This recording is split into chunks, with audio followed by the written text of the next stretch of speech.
Existe nos Estados Unidos, país mais rico do planeta, a economia mais rica do planeta, 40 milhões de pessoas pobres.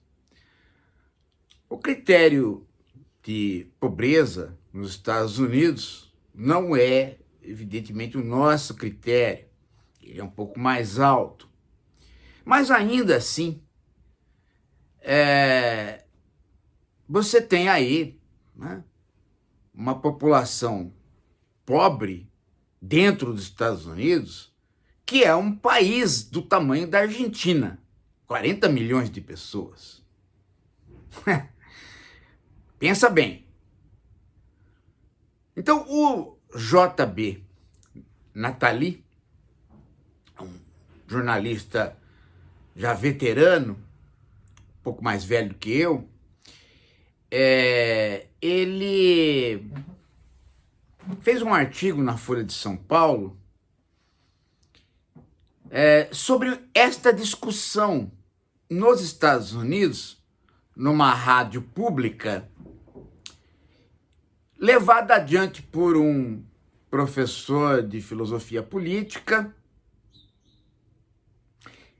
e ele comenta o livro, o professor e a entrevista. E ele mostra que esses pobres são tratados nos Estados Unidos com programas, ele não fala isto, mas eu é que estou tomando assim. São programas americanos de ajuda à pobreza do tipo do Bolsa Família. Há vários. E ao final do artigo, ele lembra que o autor que ele está comentando, que ele está assistindo, que tem a discussão do livro, este autor é de esquerda, é um professor de esquerda, e na conclusão do artigo do Natali,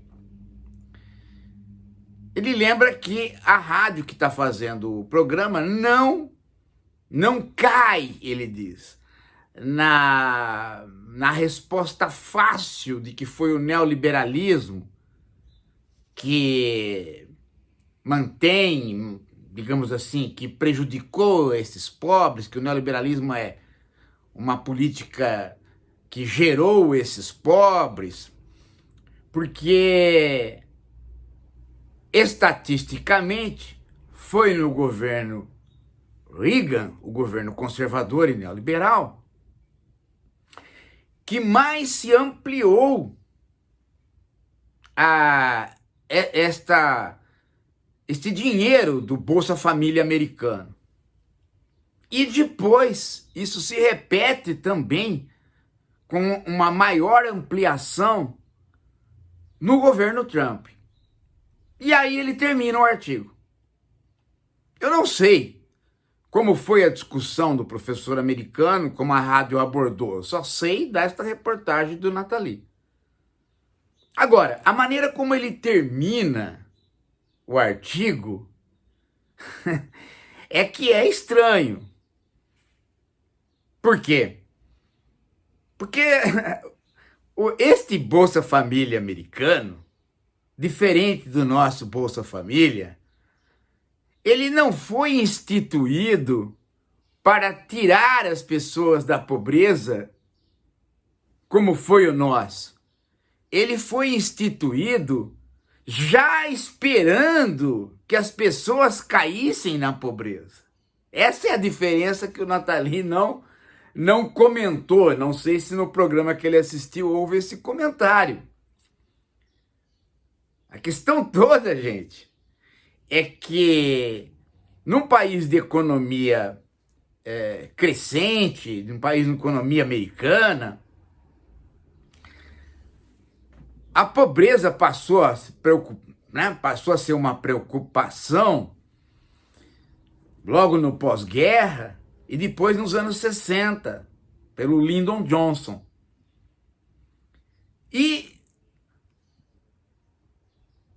diminuiu a pobreza através desses programas do tipo Bolsa Família. Mas quando esses programas foram ampliados no governo Reagan e depois no Trump, em termos de montante de dinheiro, eles já não eram programas para combater a pobreza, eles já eram programas de manutenção das pessoas, por conta de que se sabia que a pobreza não ia diminuir, pelo contrário. Por quê? Porque a política neoliberal, ela tem um pressuposto que hoje todos nós sabemos que ele é falho, mas é incrível que ele tenha conquistado as pessoas nos anos 80, principalmente nos anos 90. A ideia de que se você diminui o imposto dos ricos, eles passam a ser mais produtivos em termos de fornecimento de empregos, de abertura de empresas. E aí você tem uma população mais empregada, uma população com disponibilidade de serviços, e portanto você tem toda a sociedade crescente. Isto é falso. Isto só é verdadeiro quando você não tem na jogada uma saída para o capital crescer sem ser esta de abrir emprego. Quando você tem outras saídas para o capital crescer sem ser essa de abrir emprego, ele as prefere. O capital é um dinheiro que para ser capital tem que se manter em movimento e acumulando, senão ele não é capital, e aí você não tem capitalismo. E ele não quer acumular passando pela terra, pela vida. Ele é uma entidade quase que metafísica que quer acumular sem contato com a mão humana. E ele não tinha esta chance. Esta chance apareceu com o neoliberalismo na hora que você liberou os negócios de compra e venda de papéis. Compra e venda de ações, compra e venda de derivativos, especulação com o preço do dólar. Tudo isso ocorreu após os anos 80, 90 e criou o capitalismo financeiro. Então, quando você diminuiu os impostos dos ricos, quando você pôs dinheiro na mão dos ricos esperando que eles abrissem empregos, eles foram para as aplicações e diminuíram os empregos. E por isso o neoliberalismo falhou. E por isso, antecipadamente, ou quase concomitantemente, os programas de ajuda aos pobres cresceram nesses governos neoliberais para não perder eleitorado. Então não se tirou da pobreza, se manteve na pobreza criada pelo neoliberalismo. É isso que o artigo não explica. Peguem na Folha de São Paulo. Peguem agora lá o JB Natali. Estados Unidos tem 40 milhões de pobres. E você vai ver que a conclusão do Natali ele deixa no ar uma questão, e aí a conclusão fica sendo como se Trump e Reagan fossem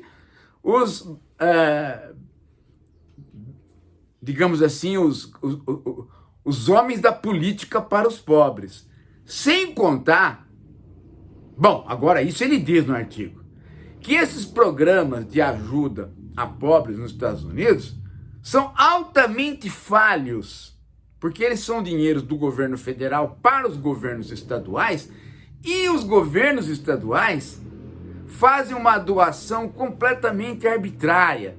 Por exemplo, dinheiro para morar. Então dá um dinheiro para morar. Então o cara fala assim, bom, eu quero um dinheiro para morar porque eu não tenho moradia. Aí não se verifica se ele tem ou não tem moradia. E, meu amigo, tem muito iate, tem muita gente morando em iate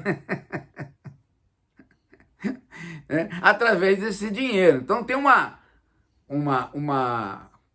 corrupção, digamos assim, lascada ou malversação do dinheiro público pelos estados, né, avassaladora.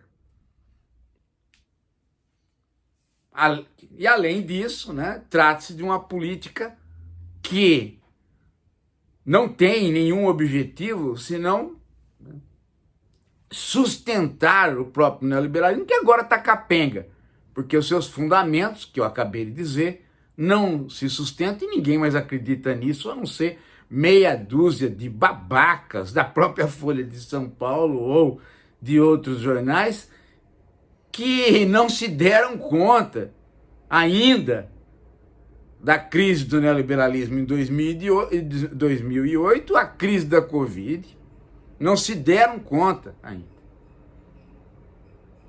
Bem, leia o artigo agora com esta minha narrativa que vocês vão fazer uma leitura diferente do que fariam à primeira vista.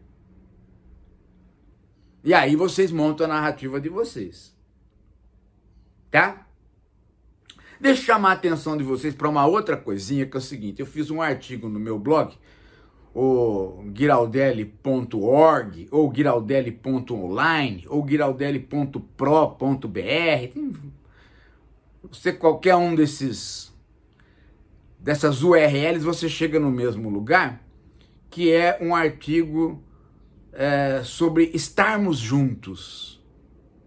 Então eu faço uma discussão sobre o estarmos juntos ou o estarmos separados dentro da história da filosofia política, pegando 3 autores, Platão, Durkheim e Sloterdijk. Veja lá, né? Eu acho que vale a pena nesse momento este artigo. Depois vocês me dizem o que vocês acharam. Daqui a pouco a gente volta.